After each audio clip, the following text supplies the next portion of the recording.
Hey guys, I'm out at Desert Brutality 2020, and this is Josh and James from Apex Gun Parts, really kind sponsors of the event. You guys sponsored the retro division at this year's event. Maybe you could tell our audience a little bit maybe why you decided to sponsor that division and what you guys do at Apex. Yeah, I mean, we've been doing business and Cold War gun parts for the longest time, and so that seemed like the perfect fit for us. And so we did kind of our own personal East versus West thing, and we're still doing AK kits and M16 kits, but in the past year we've gotten about 1,000 pallets worth of stuff at Apex. Wow. So we acquired most of the material from Cole's Distributing and Omega Weapons, and we got all the material out of the warehouses from the Springfield Sporters. Wow. So over the next couple of years we're going to be bringing out a ton of stuff on our website, so probably close to 10,000 different products. So in that regard, if the audience out there is interested in those kind of retro guns, that stuff from the Cold War, really, kind of? Yeah, lots of Cold War stuff and a lot of stuff from World War II, so Mauser, Enfield, I mean, anything from that time era you can imagine, it's in there. That's definitely something that we do a lot of focus on InRange.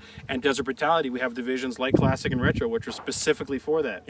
Hopefully we'll see more of that in the shooting sports. Hopefully we're going to comb through it all and try to find all the rare stuff that most people will look over, because one of our biggest things is we're all firearms enthusiasts at Apex, so we're trying to find the stuff that people want and that's important and get it into collectors' hands. Awesome. It's this stuff that teaches us where we've been and where we're going and where we could go.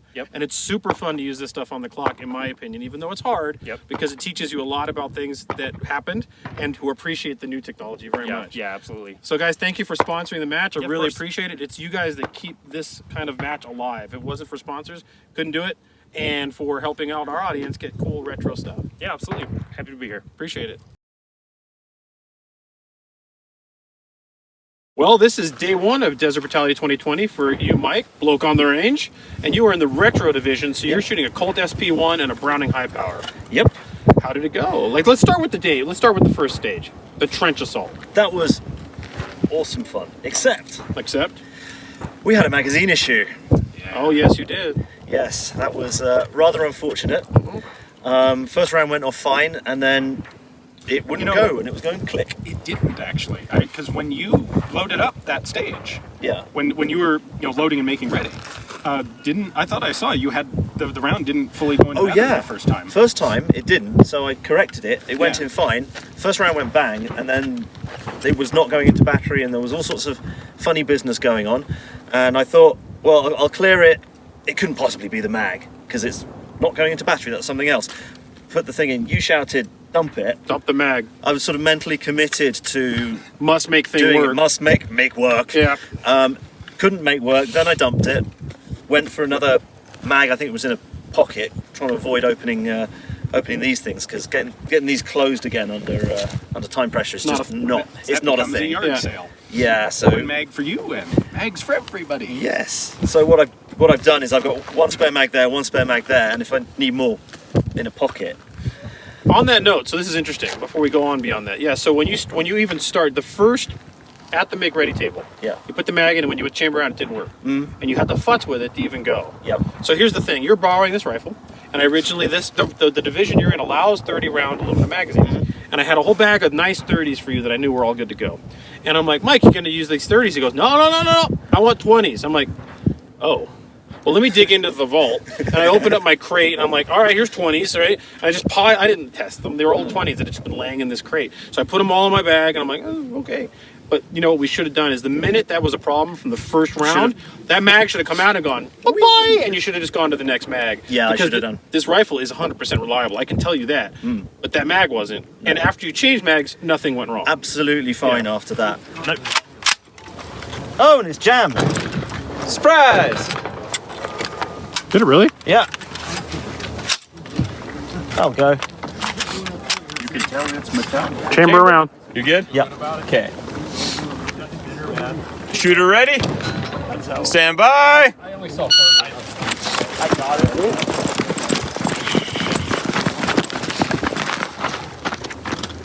Hit.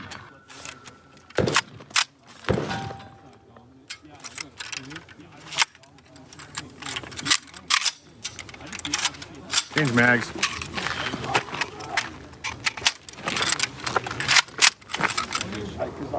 Not battery.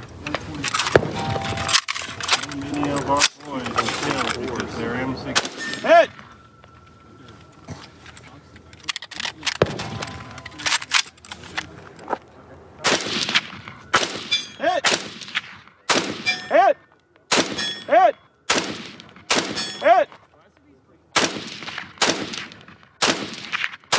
Hit!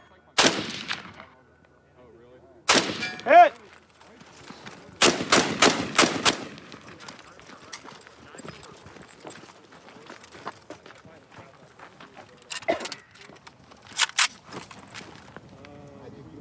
Hit! Hit! Hit! Hit! Hit! Hit! Hit! Hit!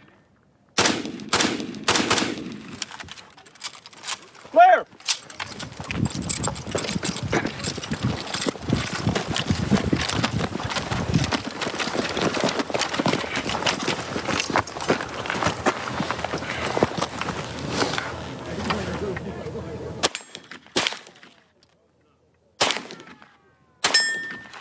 There you go, move up.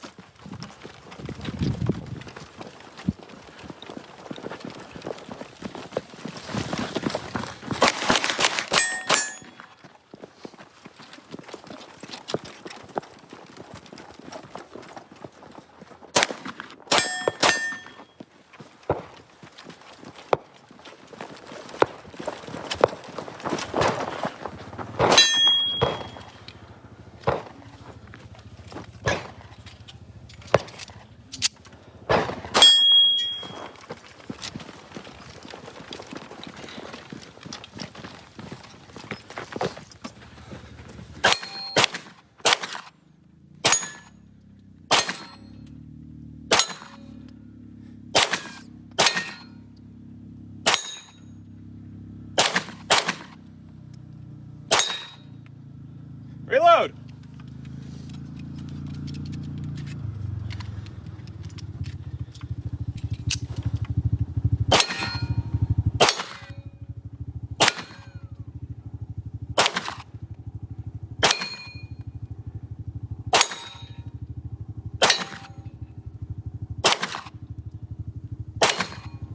Time. It flustered me slightly. I made possibly a slight error of judgment. I was going to shoot offhand because the targets were fairly big, but because I got flustered with the mag change, and again I was mentally committed, I could have rested on the hedgehog, but I was several steps to the left of it and I was kind of committed, and I went with it. So the very first stage of Desert Brutality, you had a wide bag of just magazines, a whole bunch of 20s that had just been honestly laying around, and this one didn't work right, did it? No. So how do you fix a defective AR-15 20-round magazine?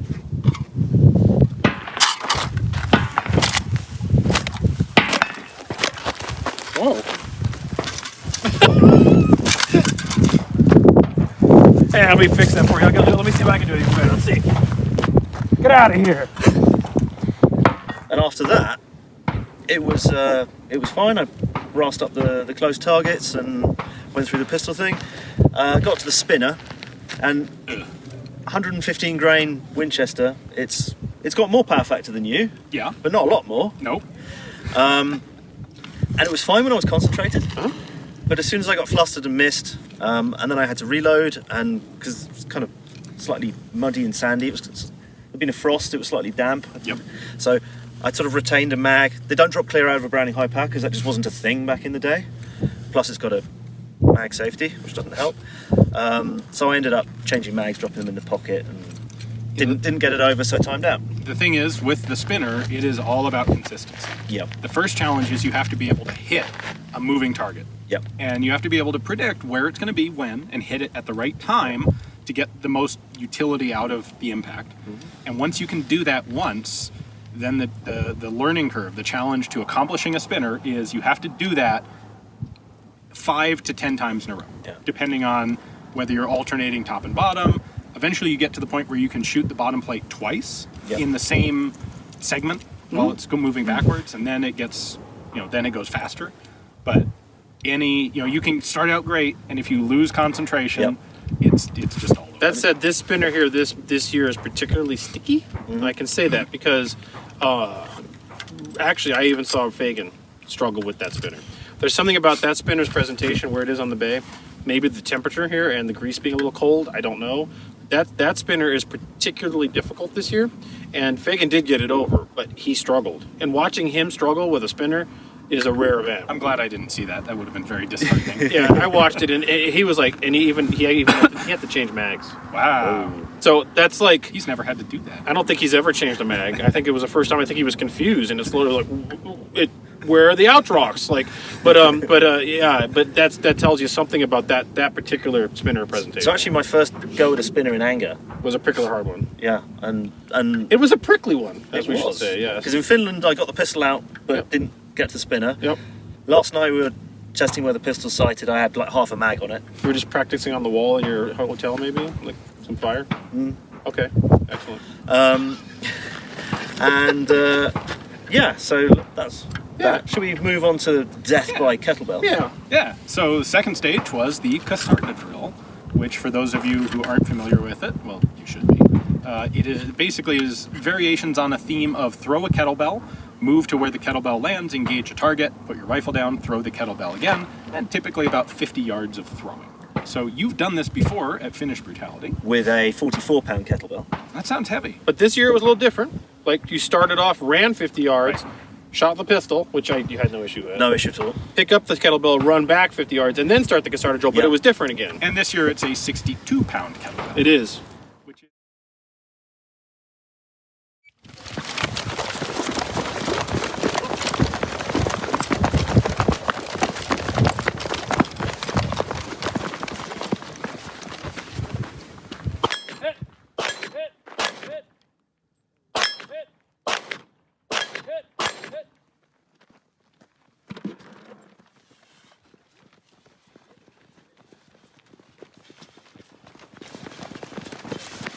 Kettlebell goes in the loop.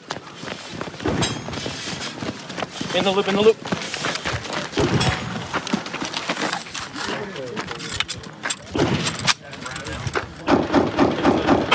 Hit!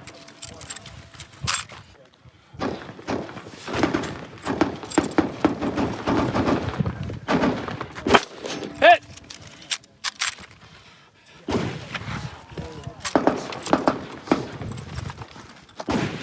Hit!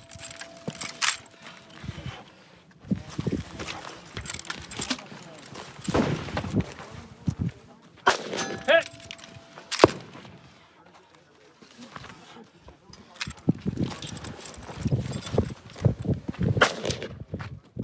Hit!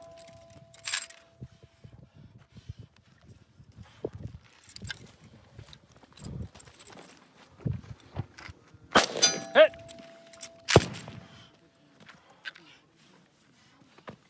Ah, shit. Hit!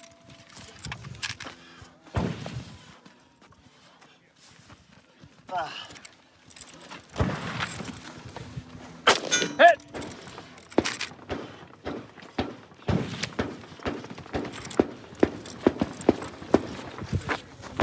Hit!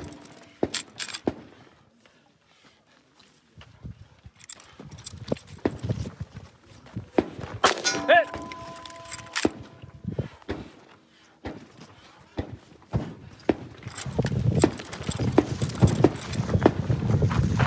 Hit!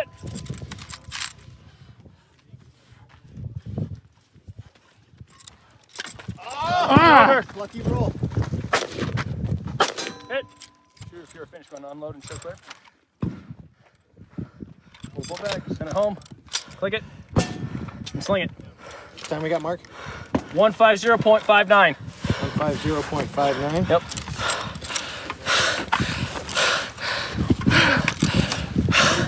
Brutal.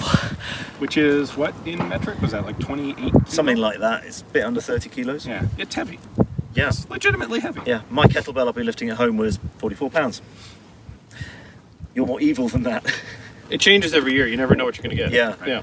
Yeah. So having benefited from having done it in Finland, I was throwing that heavier one better than I've been throwing the lighter one in Finland. And this, compared to an SLR, was a big difference.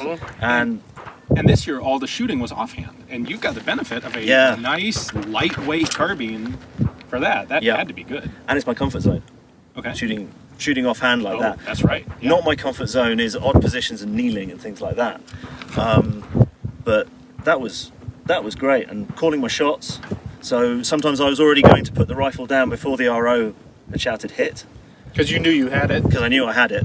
There were a couple of iffy ones I wasn't sure, or I saw the splash and took another shot. And the follow-up shots on this compared to the SLR were very fast. There's a very reason fast. the AR-15 is the great rifle that it is. Absolutely. Yeah. There's a reason why the Brits bought these in Borneo to supplement L1A1 SLRs.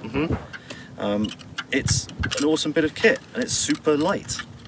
Like Unlike my H-bar. it's like it should be. Yes. Yeah, interesting. What would Stoner do? Yeah, that's a interesting question. It's something we should ask maybe on the channel someday. And then we have the third stage, the riot control stage. You started behind the riot shield, a simulated ballistic shield.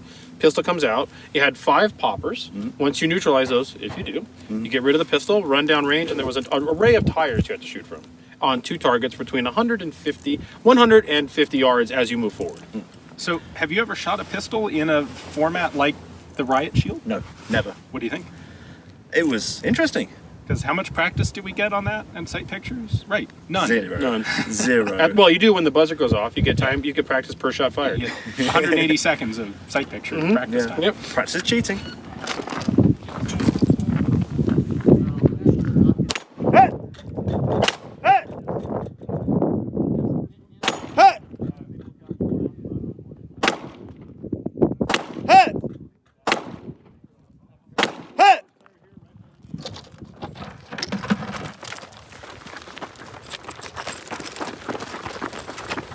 Watch the muzzle. Rifle or hand touching clock. Hey! Hey! Hey! Hey! Watch your muzzle here.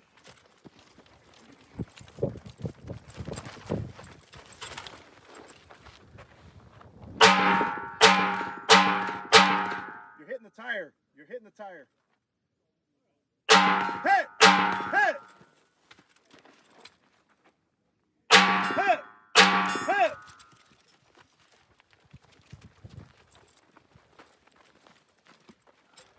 Muzzle back. Hey! Hey! Hey! Hey! Rifle or hand touching front.